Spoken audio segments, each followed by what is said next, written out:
Casey Anthony, a complete timeline of her murder case and trial. The young mother raised suspicions with her behavior after the disappearance of her daughter, Kaylee, though prosecutors were unable to conclusively tie her to the toddler's death. That this story interested you? Come with me. In 2008, the world was captivated by the bizarre behavior displayed by Casey Anthony. The then 22-year-old single mother from Orlando, Florida, was revealed to have spun a web of lies to cover up for the disappearance of her 2-year-old daughter, Kaylee, that summer. The Facebook photos of her partying around town and a dearth of emotion in interviews fueling the charges of first-degree murder before Kaylee's body was discovered later that year. However, there would be no closure for those outraged by a mother's neglect of her child, as Casey escaped conviction in 2011, while the questions of who killed her young daughter and why were never resolved. August 9, 2005, Kaylee Marie Anthony is born. Kaylee arrives after Casey's repeated denials to other family members about her pregnancy. Although she suggests possible partners, including then-fiancé, Jesse Grund, and another young man who supposedly died in a car accident, the identity of Kaylee's father is never publicly revealed. June 16, 2008, Casey drives off with Kaylee. Kaylee was raised in the Orlando home of her grandparents, Cindy and George Anthony, but the day after an alleged family argument on Father's Day, June 15, Casey leaves with her young daughter and rebuffs efforts to reconcile in person. July 15, 2008, Cindy reports that Kaylee is missing after learning that a family car used by Casey had been impounded. George retrieves the car and is overwhelmed by the smell that remains even after a bag of trash is removed from the trunk. Cindy tracks down her daughter later that day and, over a string of 911 calls, reports that Kaylee has been missing for a month, demands Casey's arrest and notes the vehicle's odor, saying, "It smells like there's been a dead body in the damn car."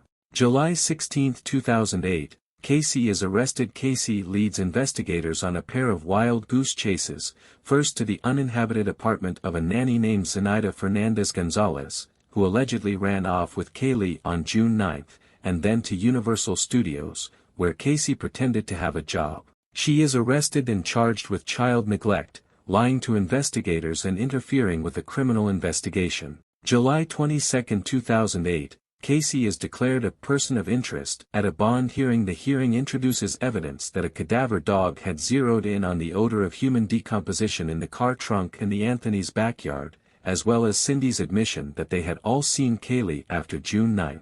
Although Casey is being held on relatively minor charges, the judge is disturbed enough by the evidence and the young mother's seemingly indifferent behavior to set bail at $500,000. August 20, 2008, Casey's bond is posted. California bounty hunter Leonard Padilla announces that he has paid the $500,000 with the hope that Casey will lead them to Kaylee. August 30, 2008, the bond is rescinded. The reversal comes a day after Casey's arrest for allegedly stealing and cashing checks from a friend, with the angry crowds demonstrating outside the Anthony's home contributing to the decision. I gave it my best shot, she didn't want to talk to me, what can I say? Padilla says. Anthony will again be released after other parties combine to post the bond on September 5, although she will return to jail by the end of the month. October 14, 2008, Casey is charged with first-degree murder. The unsealed indictment also charges her with aggravated child abuse, aggravated manslaughter, and 4 counts of providing false information to law enforcement. In response, Casey's lawyer, Jose Baez, says his client's actions will become clearer at trial. I sincerely believe when we have finally spoken, everyone, and I mean everyone, will sit back and say, now I understand, that explains it. October 24, 2008, forensic reports from an examination of Casey's car are released. The reports note that a hair strand discovered in the trunk is microscopically similar to those found on Kaylee's brush and showed characteristics of apparent decomposition.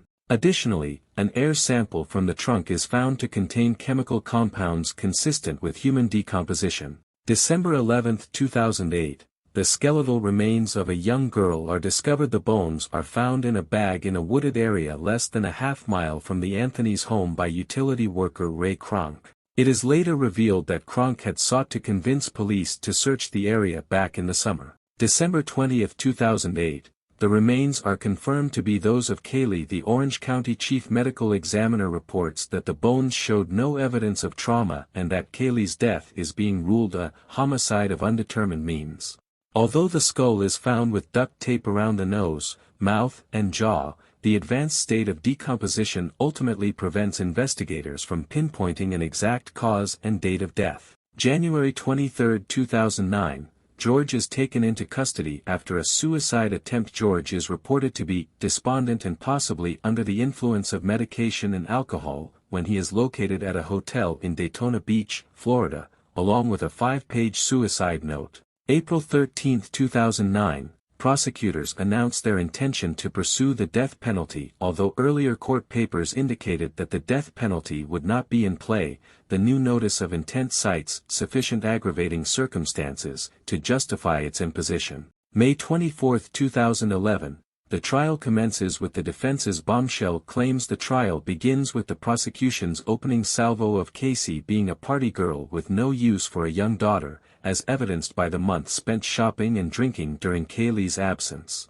Those remarks are soon eclipsed by Baez's stunning opening statement, which asserts that Kaylee drowned in the family swimming pool and that George sought to cover up the accidental death. The lead defense lawyer also alleges that George had molested Casey, thereby igniting her habit of lying to cover up the pain, and that Kronk, the utility worker, had found Kaylee's body and planted it in the woods.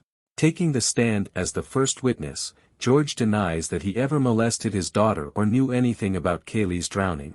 May 27, 2011, a witness offers his theory about the smell in Casey's car. Simon Birch, the manager of the towing company that impounded Casey's car in June 2008, testifies that he had encountered multiple vehicles with dead bodies during his 3 decades in the business and that the smell from Casey's car was consistent with those past experiences. That same day, the fiancé of Casey's brother also takes the stand and describes the very special bond she observed between Kaylee and her mother. June 6, 2011, a forensics expert takes the stand. Arpad Vass of the Oak Ridge National Laboratory explains how the shockingly high amount of chloroform, a chemical released by decomposition, as well as one that can be used to knock someone unconscious, detected in a car trunk led to his conclusion that a dead body was indeed present. However, his testimony is contradicted the following day by an FBI scientist, who compares the chloroform level in the trunk to the amount found in household cleaners.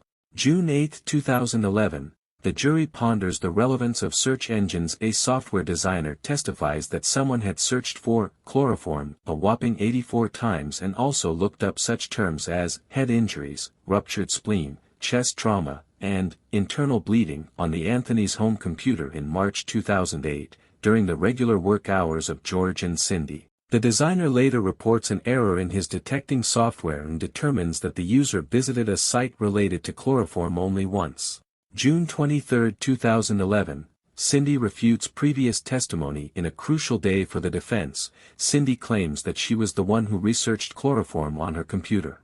She also testifies that a stain found in the trunk, allegedly caused by Kaylee's decomposing body, was there when the family purchased the car 8 years earlier. July 3, 2011, the two sides present their closing arguments, continuing with the narrative that Casey was overly burdened by Kaylee. Lead prosecutor Jeff Ashton emphasizes to the jury how the young mother was motivated enough to go to extremes to achieve her freedom. Something needed to be sacrificed, that something was either the life she wanted or the life thrust upon her, he says.